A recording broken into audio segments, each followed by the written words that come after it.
Êtes-vous d'accord pour dire que toutes les vies ne sont pas parfaites? Commentez en si oui, tout si non. Frank Fritz derrière les projecteurs et les négociations dramatiques. La vie de Frank Fritz est pleine de mystères inattendus. Et puis, lorsque ce qui a été trouvé dans sa propriété a été révélé, tout le monde a été choqué. Qu'est-ce qui a été découvert? Cela changera-t-il la façon dont nous regardons cet homme? Plongeons dans l'histoire surprenante de Frank Fritz. Mais pour vraiment comprendre son histoire, nous devons remonter à ses origines. Jeunesse. Frank Fritz est né le 11 octobre 1963 à Davenport, dans l'Iowa. Dès son plus jeune âge, il s'intéresse vivement aux objets qui pourraient servir à raconter une histoire.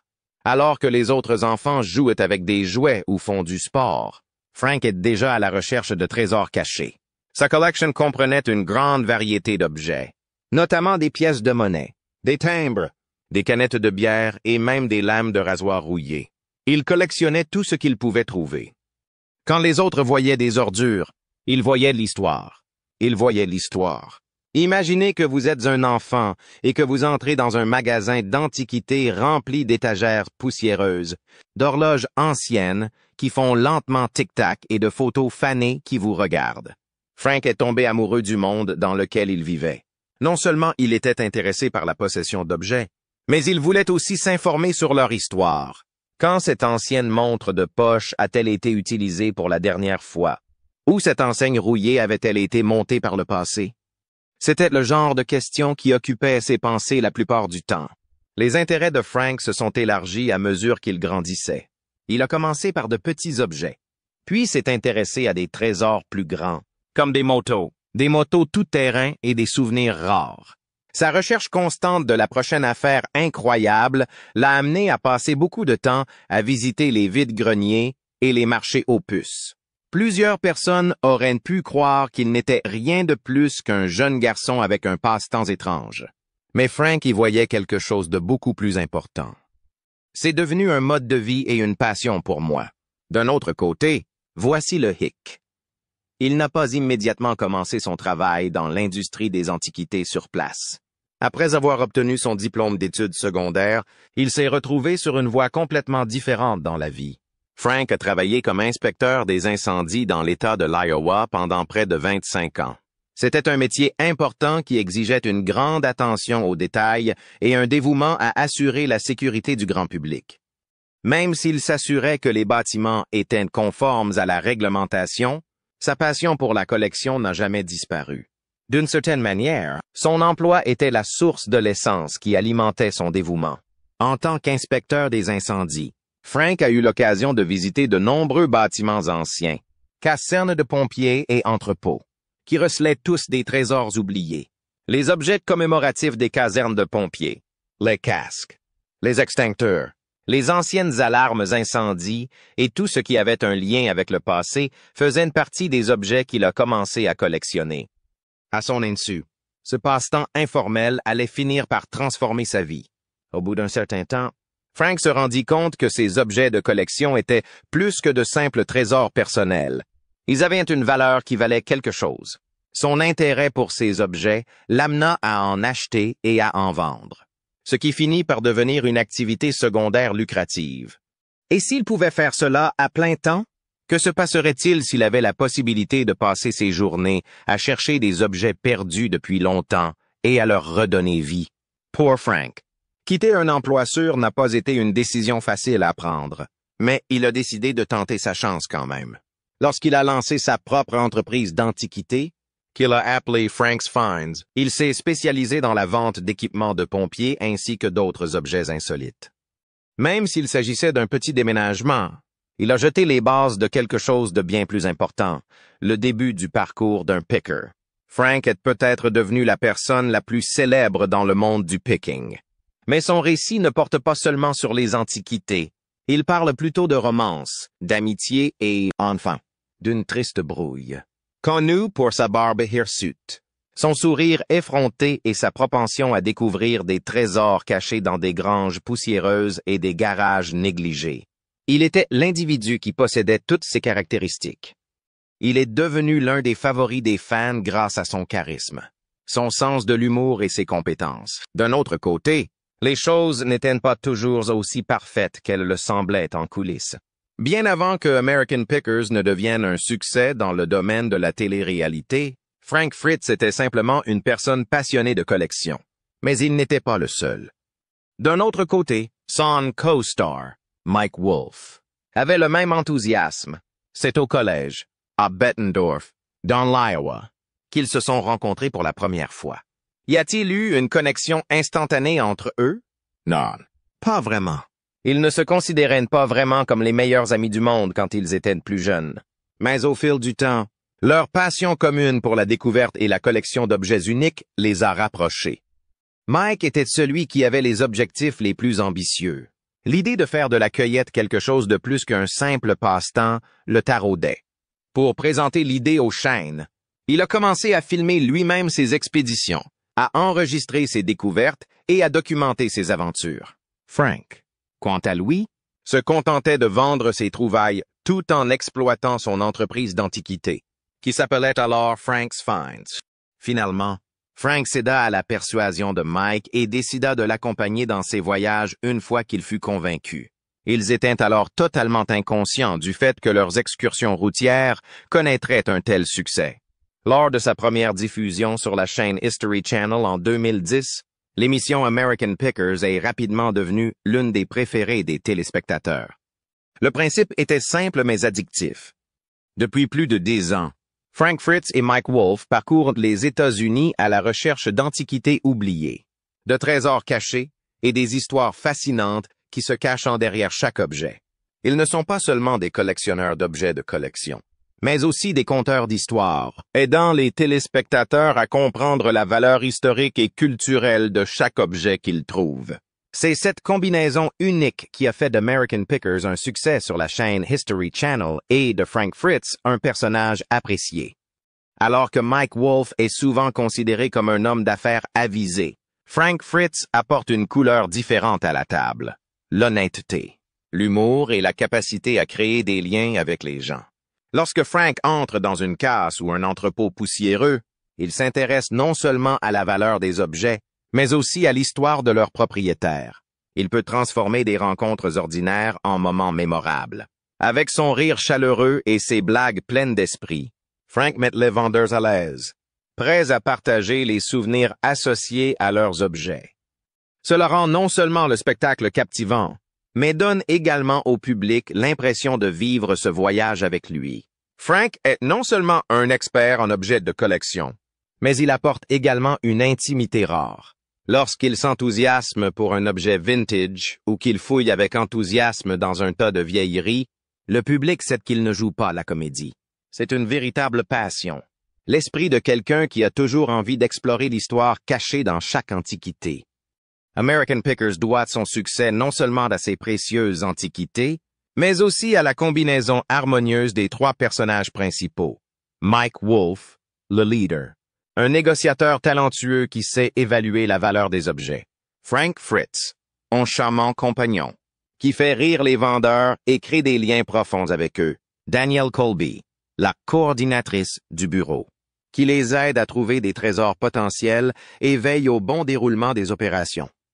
Cette combinaison crée un trio harmonieux, qui permet au public de se sentir attaché et de suivre la série pendant de nombreuses années. Mais quelque chose d'étrange s'est produit. En 2020, les fans ont commencé à remarquer que Frank Fritz n'apparaissait plus dans les nouveaux épisodes. Au début, les producteurs ou les initiés n'ont donné aucune explication. Les téléspectateurs ont simplement vu Mike continuer son voyage seul ou d'autres personnages apparaître pour remplacer Frank. Après une longue période de silence, la vérité a finalement été révélée. Frank n'a pas quitté la série pour des raisons purement personnelles. Il a été confronté à une série de problèmes de santé, à une rupture avec Mike Wolf et à des difficultés personnelles. Que s'est-il donc passé? Y a-t-il une chance que Frank revienne? Et que révélera la découverte de sa succession sur sa vie après American Pickers? Découvrons ces surprenantes vérités. Luther contre la maladie. Les problèmes de santé de Frank, qui ont nécessité une opération du dos qui lui a valu 185 pointes de suture et 2 tiges dans la colonne vertébrale, l'ont obligé à prendre un peu de temps libre. En outre, Il était aux prises avec toute une série de difficultés personnelles, notamment liées à la dépendance. Pendant un certain temps, il a semblé qu'il pourrait faire un retour dans l'émission. Mais cela ne s'est pas produit. Mike a annoncé en 2021 que Frank ne ferait plus partie du personnel d'American Pickers à l'avenir. L'annonce n'a pas vraiment dégagé un sentiment d'amitié et de chaleur. En conséquence, l'amitié a échoué. Dès que Mike Wolfe a eu connaissance du départ de Frank, il a publié une déclaration dans laquelle il exprimait son désir de s'ennuyer de Frank et lui souhaitait un excellent avenir. Cependant, Frank n'était pas de cet avis. Lors d'un entretien sans détour, il a qualifié les affirmations de Mike de conneries et a déclaré que Mike n'avait jamais appelé pour prendre de ses nouvelles pendant son absence. Imaginez qu'après des décennies de collaboration, l'un d'eux subisse une opération qui changera sa vie à jamais, et que l'autre ne décroche même pas le téléphone pour s'occuper de la situation. Frank n'a pas mâché ses mots. Il lui est apparu très clairement que son amitié avec Mike n'avait jamais été aussi étroite que le grand public le croyait. Devant la caméra, ils coopéraient bien, mais dans les coulisses, les choses étaient bien différentes. Selon lui, Mike voulait le virer de l'émission depuis un certain temps, et quand l'occasion s'est présentée, il l'a saisi. La fin de ce que beaucoup de gens croyaient être une union indestructible a été un triste et terrible tournant. Beaucoup de fans ont été dévastés. Comment était-il possible que deux gars qui avaient partagé des expériences de voyage à travers le pays, rient ensemble et créé quelque chose de vraiment remarquable se séparent de cette manière? Une chose restait vraie, quelle que soit la façon dont les choses se terminaient. American Pickers a pu atteindre le niveau de popularité qu'il a atteint en grande partie grâce aux contributions de Frank Fritz. Contrairement aux autres stars de la télé-réalité, il était différent. C'était quelqu'un d'authentique. Son enthousiasme pour un vieux jouet, ses plaisanteries et sa capacité à transformer un choix ennuyeux en une aventure. Passionnants étaient les moments qui faisaient tomber les fans amoureux de l'émission. Le soutien de ses admirateurs a perduré même après son départ de la société. Un grand nombre de personnes espéraient qu'il reviendrait, ou du moins que lui et Mike trouveraient un moyen de se réconcilier. Malheureusement, cela n'a pas eu lieu. Frank a effectivement quitté American Pickers, mais sa présence dans le monde du picking ne sera jamais oubliée. Quoi qu'il arrive, grâce à son enthousiasme et à son charisme, il a démontré qu'un simple passe-temps peut se transformer en quelque chose d'extraordinaire. Il apportait toujours quelque chose d'unique à l'émission, que ce soit la découverte d'une enseigne rare cachée dans une grange ou le plaisir de rire devant une vieille moto. Développer un empire commercial qui s'étend au-delà du picking beaucoup de... Gens ignorent tout de l'influence de Frank Fritz dans le monde des antiquités, à l'exception du temps qu'il a passé dans l'émission American Pickers. En tant que star de la télé-réalité, il était bien plus que cela. En plus d'être un collectionneur, il était également un homme d'affaires prospère. Même après que les caméras aient cessé de tourner, il a continué à poursuivre sa quête de richesses enfouies. Il a vécu sa vie de cette manière. Un changement s'opérait dans le monde des antiquités, et Frank en était conscient. En raison de la prolifération des achats sur Internet, les collectionneurs ne se limitaient plus à se rendre dans des magasins physiques. Sur Internet, il cherchait des trésors cachés. Il a transféré son entreprise sur des plateformes Internet où il vendait des objets de collection à des clients du monde entier afin de conserver son avantage concurrentiel. Grâce à sa participation au marché en ligne et aux plateformes de médias sociaux, il a pu captiver un public beaucoup plus large qu'auparavant. Ceux qui ont regardé American Pickers savaient que Frank était passionné de moto. Son intérêt pour ce sujet n'était pas passager, mais plutôt quelque chose qui le passionnait depuis son plus jeune âge. L'une de ses toutes premières acquisitions d'antiquité fut une moto Harley-Davidson de 1964. C'était une moto qui a probablement fait hocher la tête à ses parents. Mais c'était le début de sa passion de toujours pour tout ce qui touche aux motos anciennes. Frank a accumulé un grand nombre de motos rares et anciennes tout au long de sa vie, et il a fini par remplir une grange avec sa précieuse collection de merveilles à 2 roues. Cependant, il n'a pas simplement gardé ces informations pour lui, il a plutôt décidé d'en discuter avec le monde entier. En 2013, il a écrit un livre intitulé How to Pick Vintage Motorcycles. Ce livre était un manuel qui guidait les lecteurs à travers le processus de localisation, d'achat et d'entretien des motos anciennes. Même une section sur les motos anciennes jouets était incluse dans sa collection, ce qui prouve que sa passion pour le choix s'étendait aux aspects les plus infimes. Bien qu'écrire un livre ne soit pas une tâche facile, Frank a su étayer ses affirmations grâce à son expertise et à son expérience de première main. Écrit par quelqu'un qui s'adonne à ce loisir depuis des décennies, son livre est devenu une ressource inestimable pour les collectionneurs comme pour les amateurs. Il leur a permis de comprendre le monde de la sélection des motos. Non seulement Frank s'est forgé une réputation sur le marché des antiquités, mais il s'est également fait un devoir de redonner à la profession qui a eu un impact significatif sur sa vie. Tout au long de sa carrière, il a collaboré avec d'autres spécialistes pour organiser des foires et des expositions d'antiquités, auxquelles participaient des collectionneurs, des marchands et des passionnés. Que ce soit lors d'événements en direct, d'interviews ou même en coécrivant American Picker's Guide to Picking, un livre qui offrait au lecteur un aperçu du programme ainsi que de l'art du picking. Il aimait partager son enthousiasme avec les autres. Il était un grand fan de l'émission. Frank se distinguait non seulement par ses connaissances approfondies, mais aussi par sa capacité à insuffler un sentiment d'excitation aux antiquités. Il était capable de décrire les choses de manière à donner vie à l'histoire. Qu'il s'agisse d'une ancienne pompe à essence ou d'un jouet rare des années 1950. Ses explications étaient toujours fascinantes. Il pensait que collectionner ne consistait pas seulement à posséder des choses, mais plutôt à conserver le passé et à divulguer les histoires associées à chaque objet. Les difficultés qui ont rendu le sourire possible. Bien que Frank Fritz ait toujours donné l'impression d'être optimiste et plein d'énergie dans American Pickers, sa vie en coulisses n'était pas toujours aussi radieuse qu'elle le semblait dans l'émission.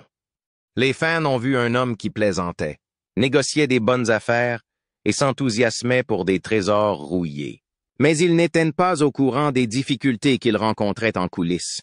Comme c'est le cas pour de nombreuses personnes célèbres, Frank a gardé une grande partie de sa vie personnelle cachée. Pourtant, au fil du temps, certains défis sont devenus trop importants pour être dissimulés. Le poids de Frank a changé pendant des années, et les gens l'ont remarqué.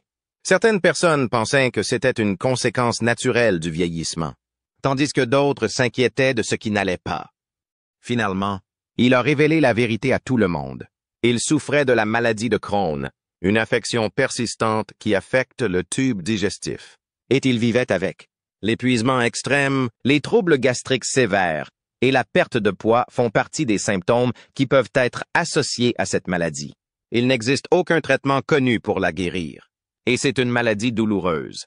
Frank a parlé librement de la bataille qu'il menait et a révélé qu'il avait perdu 30 kilos en suivant un régime alimentaire strict pour contrôler ses symptômes.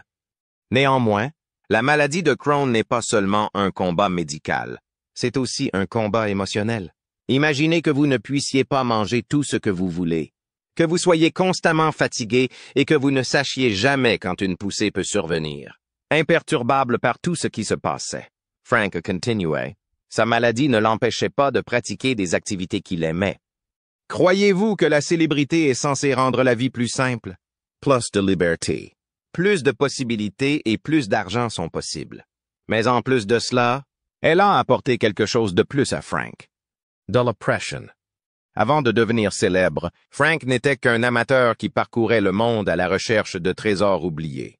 Mais lorsque American Pickers a fait ses débuts en 2010 sur la chaîne History Channel, la vie de Frank a changé à jamais. Soudain, il n'était plus seulement un collectionneur, il était une star de la télé-réalité. Ses voyages de chasse aux antiquités avec Mike Wolfe attiraient des millions de téléspectateurs chaque semaine. Les gens adoraient son charme, son humour et la façon dont Frank établissait des liens avec les vendeurs qu'il rencontrait en chemin. Même avec Mike Wolfe, vif et spirituel, Frank avait toujours une place dans le cœur des téléspectateurs grâce à sa sincérité et à sa personnalité unique. Mais la célébrité avait un côté sombre. Les regards insistants dans la rue, les attentes des fans et la pression pour maintenir une image publique joyeuse et décontractée pesaient peu à peu sur Frank. Ce qui semblait être une vie idéale à la télévision n'était pas facile pour lui. Sous son apparence optimiste, Frank était un homme en proie à l'anxiété. Dans un rare moment de partage de sa vie personnelle, Frank a admis que l'attention constante du public le stressait énormément. Il s'efforçait constamment de répondre aux attentes des téléspectateurs, de ses collègues et même des producteurs de l'émission. Comme beaucoup d'autres personnes souffrant d'anxiété, Frank a eu recours à des médicaments pour contrôler son état. Son médecin lui a prescrit du Xanax, un sédatif utilisé pour traiter l'anxiété et les troubles paniques. Au début, le médicament l'aidait à se sentir plus à l'aise devant la caméra et à faire face aux pressions du travail. Mais peu à peu, une dépendance aux médicaments s'est installée. Puis, une nuit fatidique de juillet 2017, Frank a commis la plus grande erreur de sa vie. Tout s'est effondré lorsque Frank a été arrêté par la police de l'Iowa sur l'autoroute après avoir roulé à contresens. La police a remarqué qu'il était en état d'ébriété et, lorsqu'elle l'a interrogé, Frank a admis qu'il avait bu et pris du Xanax avant de conduire. Un test a montré qu'il n'était pas en état de conduire un véhicule. C'était sa première infraction liée à l'alcool. Mais les conséquences ont été graves. Il a été accusé de conduite en état d'ivresse, condamné à une amende et contraint de suivre des cours de sensibilisation aux drogues. Frank est passé du statut de personnalité télévisuelle appréciée à celui de cible de gros titres négatifs. Sa réputation n'a beaucoup souffert, et ce n'était que le début d'une série d'événements négatifs dans sa vie personnelle. Si les problèmes juridiques ont été un coup dur, la vie amoureuse de Frank n'en a pas été moins tragique. En 2016, il s'est fiancé à Diane Bankson, la femme qu'il croyait être son âme sœur. Frank leur a acheté une maison et une bague coûteuse et rêvait d'un avenir heureux ensemble. Mais tout s'est effondré lorsque Diane a accusé Frank de l'avoir trompé. Selon Diane, elle l'a surpris avec une autre femme dans leur ferme. Cela a conduit à une rupture amère et très publique. Mais Frank a raconté une histoire complètement différente. Il pensait que c'était Diane qui était infidèle. Il affirmait que Diane avait une liaison avec un autre homme dans son dos depuis 2 ans. Frank a été tellement blessé par la trahison qu'il a décidé de se faire tatouer « Trompeuse un jour, trompeuse toujours » pour se rappeler ce qu'il avait vécu. Et ce n'est pas tout. Diane a ensuite intenté un procès à Frank, l'accusant de négligence et de lui avoir causé un préjudice émotionnel. Bien que l'affaire ait finalement été classée, les dommages émotionnels et réputationnels subis par Frank étaient indéniables. Une rupture de fiançailles, une carrière en difficulté et une réputation ternie dans la presse ont plongé Frank dans une période très sombre. Il a commencé à boire plus, et de son propre aveu, l'alcool était devenu un sérieux problème. Frank connaissait bien les effets néfastes de l'alcool. Sa mère était alcoolique et son grand-père avait lutté contre l'alcoolisme pendant des années. Ses 2 proches étaient morts de problèmes liés à l'alcool et il savait que s'il continuait sur cette voie, il ne finirait pas mieux. Conscient de cela, Frank a décidé de changer de vie. Il s'est lancé dans un parcours de sobriété et a essayé de retrouver son équilibre. Mais pouvait-il y arriver? Peut-il revenir à American Pickers et récupérer sa place? Ou le passé continuera-t-il à le retenir? Re-education. Pour atteindre son objectif de changer de vie, il s'est inscrit à un programme de traitement dans l'Iowa qui a duré 77 jours. Après un certain temps, il a déclaré qu'il n'aimait plus boire. Il voulait donc simplement mettre fin à ce cycle et commencer à mener une vie saine. En juillet 2022, alors que Frank était chez lui à Davenport, dans l'Iowa, il a été victime d'un grave accident vasculaire cérébral. Il a été découvert inconscient et transporté à l'hôpital. Ses fans ont attendu des semaines en retenant leur souffle, espérant qu'il finirait par se remettre de sa maladie. Il a été transféré dans une clinique de rééducation après avoir passé plus d'1 mois à l'hôpital. Et c'est alors qu'il a entamé le processus de récupération tortueux et interminable. Cependant, il ne s'agissait en aucun cas d'un simple revers médical. Un accident vasculaire cérébral peut tout changer en un instant. Il peut vous priver de la capacité de marcher, de parler et même de penser clairement. De plus, pour Frank, qui avait déjà traversé une vie de lutte, allant de la maladie de Crohn à la dépendance, c'était une nouvelle montagne à gravir. C'est à cause de l'accident vasculaire cérébral qu'il était incapable de prendre soin de lui-même. Le tribunal a dû nommer un tuteur pour superviser ses activités quotidiennes et la banque était responsable de la gestion de ses fonds. Autrefois, l'homme qui parcourait les routes de campagne des États-Unis, réalisant des transactions avec une lueur dans les yeux, avait maintenant du mal à accomplir les tâches les plus élémentaires. Le montant incroyable que sa maladie lui avait fait perdre était souligné par le fait que ses dépenses médicales augmentaient, les estimations faisant état d'un coût de traitement de 29 000 $ par mois. La relation de Frank avec Mike Wolfe, qui joue également dans American Pickers, était tendue depuis plusieurs années, comme nous l'avons déjà établi.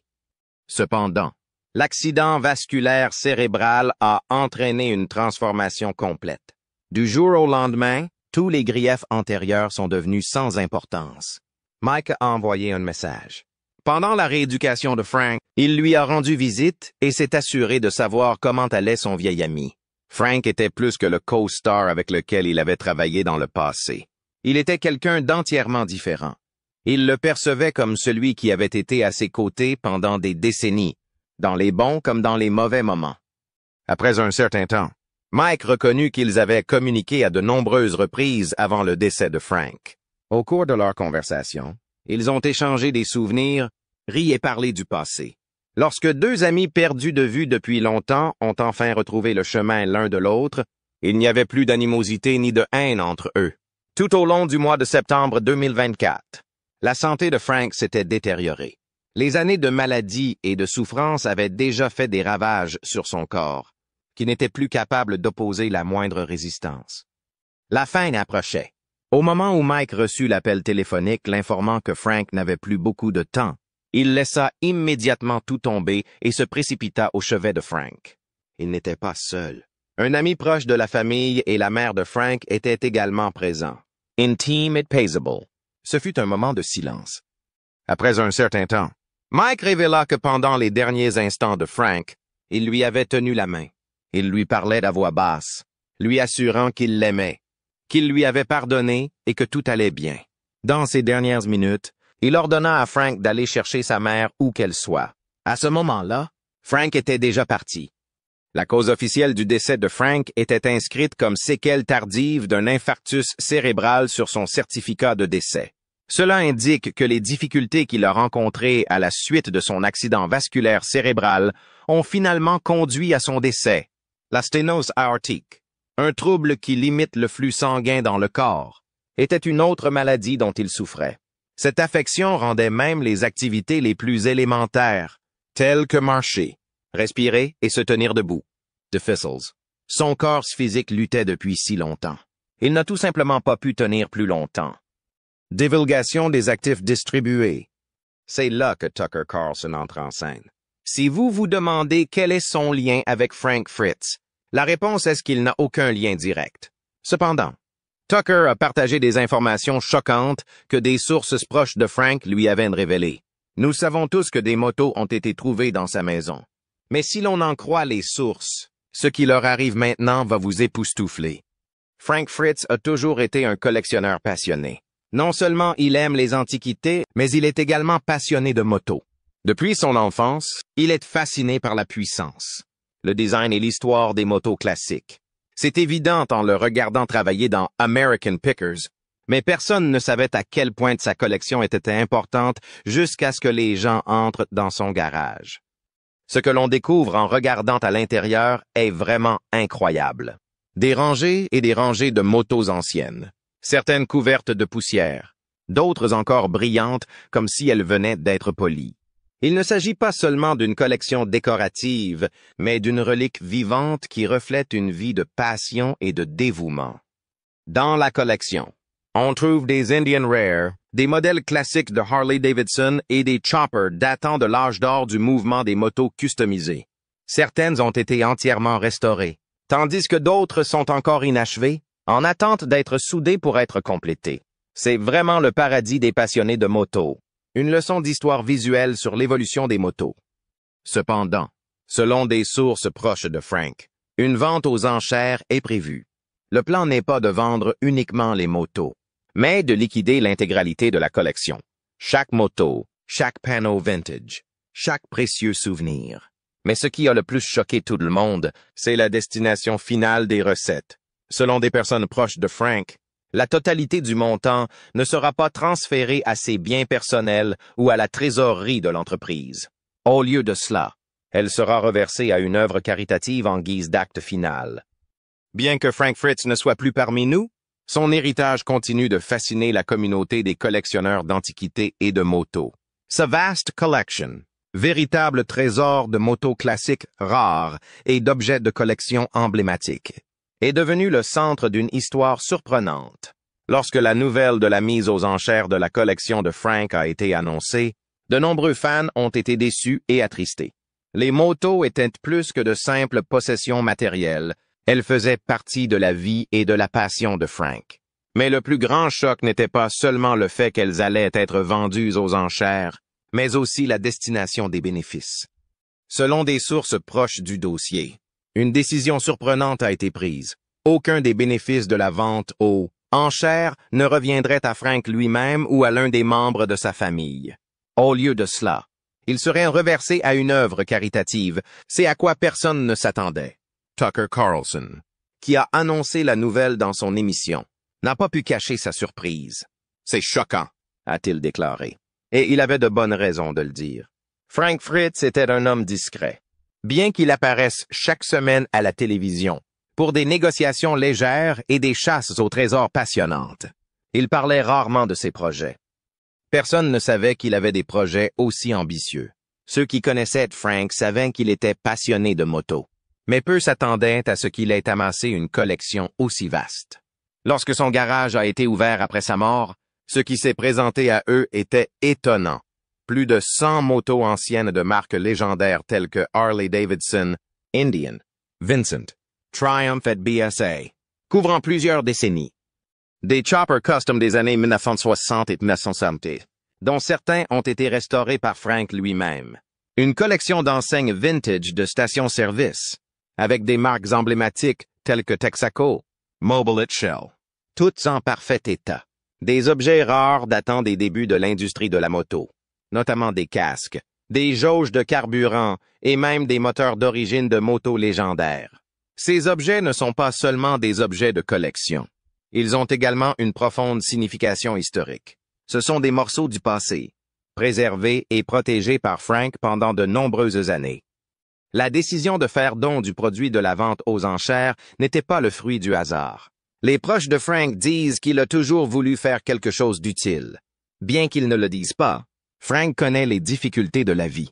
Il a lutté contre l'alcoolisme, de graves problèmes de santé et le traumatisme émotionnel de relations brisées. Il veut aider ceux qui traversent les mêmes difficultés que lui. Selon certaines sources, l'argent pourrait être envoyé à des organisations qui soutiennent les personnes aux prises avec l'alcoolisme et la toxicomanie. Des organisations caritatives qui aident les anciens combattants et les sans-abri. Une cause qui a toujours tenu à cœur à Frank.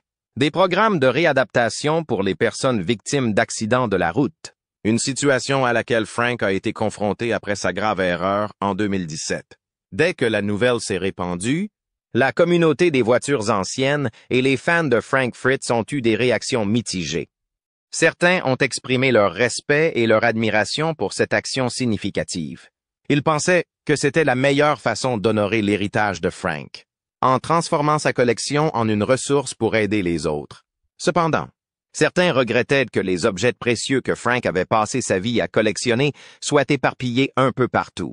Ils craignaient que cette collection ne soit plus jamais vue intacte. Quoi qu'il en soit, il est indéniable que c'est l'une des histoires les plus surprenantes de Frank Fritz. Frank Fritz était plus qu'un collectionneur, c'était un conteur. Il a passé sa vie à rechercher des objets de valeur historique, non seulement parce qu'ils étaient rares, mais aussi parce qu'ils racontaient des histoires. Aujourd'hui, bien qu'il ne soit plus parmi nous, il laisse derrière lui un héritage inoubliable. Les motos qu'il aimait, les antiquités qu'il chérissait, tout continuera à raconter ses histoires, non seulement dans ses collections, mais aussi dans les vies qu'il a touchées grâce à ce don inattendu. Cet homme était juste là, et maintenant, son héritage se répand dans le monde entier, pièce par pièce, comme un dernier chapitre qu'il n'a jamais pu écrire lui-même.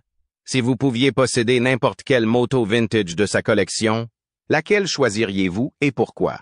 N'hésitez pas à partager vos réflexions dans la section commentaires ci-dessous. Nous serions ravis de vous lire. Et n'oubliez pas d'aimer la vidéo et de vous abonner à la chaîne pour d'autres mises à jour intéressantes. Merci, et à bientôt dans les prochaines vidéos.